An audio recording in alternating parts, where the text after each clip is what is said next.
उद्धव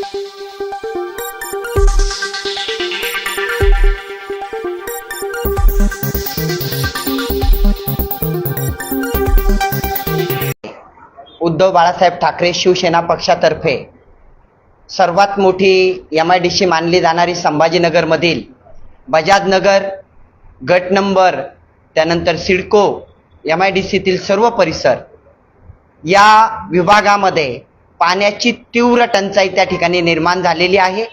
वर्षानुवर्ष कामगार वर्ग या वस्तीत राहतो आणि पाणी नाही आहे, आणि पाणी नसल्यामुळे जनतेची हाल। 15-15 हजार पगाराने काम करणारा व्यक्ती 10-10 हजार रुपये टँकरवरती त्या ठिकाणी जर खर्च करत असेल तर कशी उपजीविका चालणार। यासाठी तीव्र घडाफोड आंदोलन या ठिकाणी आयोजित करण्यात आलेलं आहे। येत्या 6 तारखेला 6 मार्च रोजी ठीक 10:30 वाजता खवडा डोंगर धुळे सोलापूर हायवेवरती हे आंदोलन उभारलेलं आहे। त्या ठिकाणी हजारोच्या संख्येने महिला भगिनी, त्या ठिकाणी जनता रस्त्यावरती उतरणार आहेत आणि या पाण्याचा आवाज त्या ठिकाणी उचलणार आहेत। आणि पाणी आपल्या हक्काचं आहे ते जनतेला मिळवून देण्यासाठी सर्व पक्षाचे पदाधिकारी, जनता त्या ठिकाणी रस्त्यावरती उतरत आहे। कधीपासून मागणी करत होता पाण्याची, पाणी मिळावं, त्या संबंधी प्रशासनाकडून काय तुम्हाला आश्वासन मिळाले? 4 वर्षापासून पाण्याची मागणी आम्ही त्या ठिकाणी उचलत आहोत। पदावरती नसतानाही, जिल्हा परिषद सदस्य नसतानाही त्या ठिकाणी पाण्याची मागणी उचलल्या गेली, अनेक निवेदनं दिलेत। 4 ते 5 वर्षामध्ये फक्त त्या ठिकाणी टाकी बनणार एवढंच सांगण्यात आलं। पाईप त्या ठिकाणी आणून टाकल्या गेलेत, पण पाईपामधून त्या ठिकाणी फक्त ढीग पडलेले आहेत। आज पाईप चोरीला गेलेत त्याच्यातल्या अर्ध्याच्या वरती। मला माहिती आहे की कोटीचा निधी त्या ठिकाणी फक्त पाईप आणण्यावरती त्या ठिकाणी दाखवल्या गेला। मतदान आलं, निवडणुका आली की पाणी देणार म्हणून कोणती तरी पाईप आणायचे, टाकीचं भूमिपूजन करायचं, एवढंच त्या ठिकाणी करण्यात आलं आणि पाणी मुळात भेटलं नाही। आज गट नंबर मध्ये जर आपण बघितलं, मतदारांची संख्या जरी मोजली तर 50,000 मतदार आहेत, आणि लोकसंख्या जर आपण मोजायला गेलो तर ती 7-8-10 लाखाच्या पुढे त्या ठिकाणी लोकसंख्या आहे।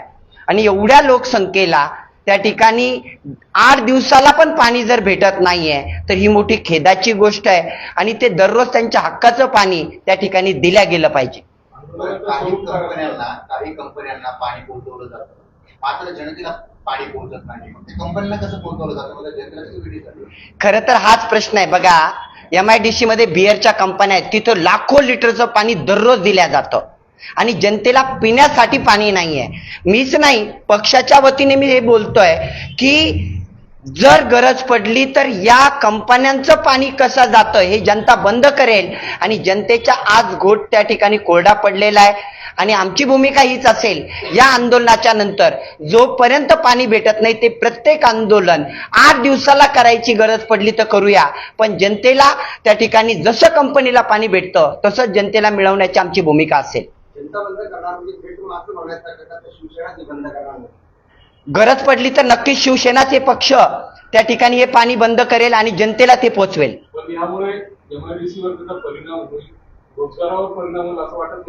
खरं तर रोजगारावरती परिणाम होईल, पण रोजगार करणारेच आज ताणलेले आहेत।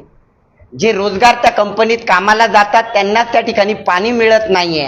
आणि आपण बघतो, मी पाणी बंद करा असं कधीच म्हटलेलं नाहीये, पाणी पोस्ट करा। आपण बघतो आपल्या जायकवाडी मधलं लाखो लिटर पाणी यावर्षी वाया गेलेलं आहे। त्या ठिकाणी पलीकडे आपल्याकडे धरणांची त्या ठिकाणी कमतरता होती, जायकवाडीचं पाणी बाहेर जातं आणि आपल्या भागाला पाणी नाहीये। म्हणजे संभाजीनगरमध्ये जायकवाडी धरण आहे की नाही असा प्रश्न निर्माण होतो, आणि ते पाणी जर जनतेला पोहोचवलं तर मला वाटतं कोणतीही कंपनी बंद करायची गरज नाही, पण जनतेला पाणी मिळालंच पाहिजे या भूमिकेवर तर आम्ही ठाम आहे।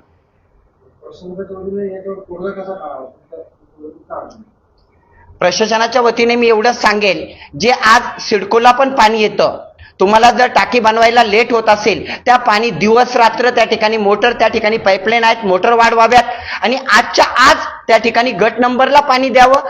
गट नंबर वडगाव ही सगळ्यात मोठी ग्रामपंचायत आहे, लाखोचा निधी त्या ठिकाणी पडलेला आहे। माझ्या मते 34 ते 40 कोटीची योजना त्या ठिकाणी येऊन पडलेली आहेत, पैसे आलेले आहेत, पण त्या ठिकाणी पाणी भेटत नाहीये।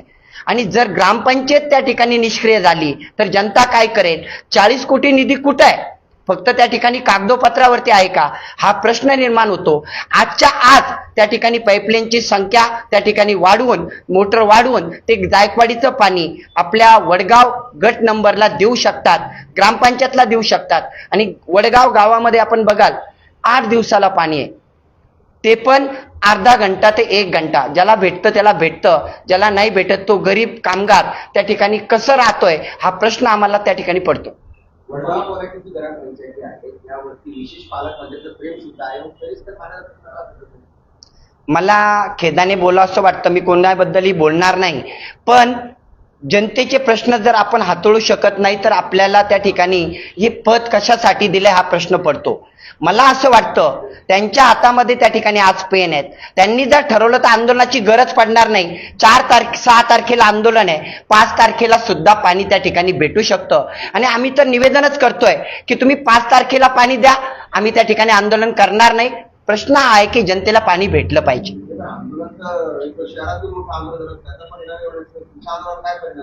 100% जोपर्यंत गट नंबर, बजाज नगर, वडगाव, सिडको मुबलक पाणी भेटत नाही तोपर्यंत आंदोलन चालू राहील. आणि हे आंदोलन फक्त पहिली आता ही स्टेप आहे, यानंतर ते तीव्र होईल. आणि तुम्ही बघाल 6 तारखेला ज्या महिला भगिनी आहेत, जनता माहिती घ्यावी. वडगावच्या ग्रामपंचायतीवरती एक हाती सत्ता आहे, त्याच्यामध्ये कोणती युतीची सत्ता नाही. आणि जेही सदस्य आहेत ते पूर्णपणे त्या ठिकाणी एकाच पक्षाची सत्ता असल्यामुळे वर्षानुवर्ष ते पाणी त्यांना भेटलेलं नाहीये. नक्कीच कमी पडलेत. आणि मी तर म्हणेल त्यांची कमतरता जनतेने त्यांना या मतदानाच्या स्वरूपात सुद्धा दाखवून दिली. आपण बघाल दोन्ही सीट त्या ठिकाणी वेगवेगळे लागलेले आहेत. जिल्हा परिषदचे, पंचायत समितीचेही त्या ठिकाणी तिन्ही त्या ठिकाणी उद्धव बाळासाहेब ठाकरे शिवसेना पक्षाचे सदस्य निवडून आलेले आहेत. आणि जनतेने दाखवून दिलेलं आहे की एकाही पक्षाला त्या ठिकाणी एकाही फेरीत लीड घेता आली नाही. जनता मागणी करते, त्यांची मागणी ही आहे, त्यांना पाणी पाहिजेत, त्याचा कचऱ्याचा प्रश्न आहे. अजून नेक्स्ट बाय नेक्स्ट एक आंदोलन येतील, त्यावेळेस आम्ही त्यावरती बोलूया. आंदोलनाचं स्वरूप हे घडाफोड आंदोलन आहेत. जनता जो घडा फोडणार आहेत, कदाचित तो घडा कशाचा फुटतोय की आपण आतापर्यंत त्यांना पाणी दिलेलं नाहीये. असंख्य महिला भगिनी, असंख्य जनता त्या ठिकाणी प्रत्येक जण घडा फोडून यांचा निषेध करणार आहे आणि पाणी घरापर्यंत पोहोचणार आहे. जे आपल्याकडे परिसर जो आहे त्यावरती काही वर्षांपूर्वीच त्या ठिकाणी जनतेने स्वतः यंत्र हातात घेऊन चिनी हातोडा घेऊन मुख्य पाईपलाईन फोडण्याचं त्या ठिकाणी चालले होते. नाही, मुख्य पाईपलाईन फोडून आम्ही दुसऱ्या जनतेचं म्हणजे त्यांची अजून ताण वाढवणार नाही. या नीच प्रवृत्ती आमच्या नाही आहेत की ज्यांना पाणी मिळतंय त्यांना पण 8 दिवसाला मिळतंय, त्यांची पाईपलाईन फोडून पाणी 100% देणार. आपण बघा, अभ्यास जर केला तर सिडकोला आता किती तास मोटर चालून पाणी येतं आणि किती तासामध्ये जातं. मोठ्या मोठ्या टाक्या आहेत आज पण त्या टाक्याने त्यांचीच वाहन भागत नाहीये. आणि 40 कोटीचा निधी कुठे आहेत? मग जर 40 कोटीचा निधी आलेला आहे, जलजीवन मिशनची योजना आलेली आहे, मग ती चालू व्हायला किती वर्ष लागतात? छोट्या छोट्या खेड्यामध्ये वस्तीवरती एका घरात पाणी पोहोचलं गेलं, मग हे पाणी इथं का नाही हा प्रश्न आहे. माननीय अंबादासजी दानवे दादा, विरोधी पक्ष नेते माझी हे उपस्थित असणार आहेत. शिवसेना पक्षाचे पूर्ण पदाधिकारी, मायबाप जनता जनार्दन आणि माता भगिनी मोठ्या प्रमाणात त्या ठिकाणी सहभागी असतील. माझा इशारा एकच असेल की आज जागृत व्हा. 5 तारखेपर्यंत पाणी पोस्ट करण्याचा परिपूर्ण प्लॅन त्या ठिकाणी द्या आणि पाणी पोचवा, तरच त्या ठिकाणी 6 तारखेचं आंदोलन त्या ठिकाणी थांबू शकतं.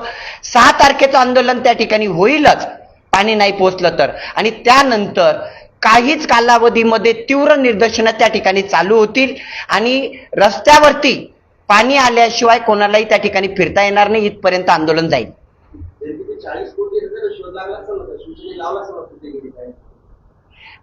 तो लगेच लागेल. तुम्हाला त्या पुढच्या पत्रकार परिषदेमध्ये आंदोलनाच्या दिवशी सगळं काही त्या ठिकाणी सांगेलच. नेमकं तुमचं विरोध 40 कोटी आले त्याच्या बाबतीत आहे का पाण्याच्या बाबतीत? माझा विरोध फक्त जनतेला पाणी का नाही यासाठी आहे. जनतेला पाणी पोचवायचंय त्यासाठी आहे.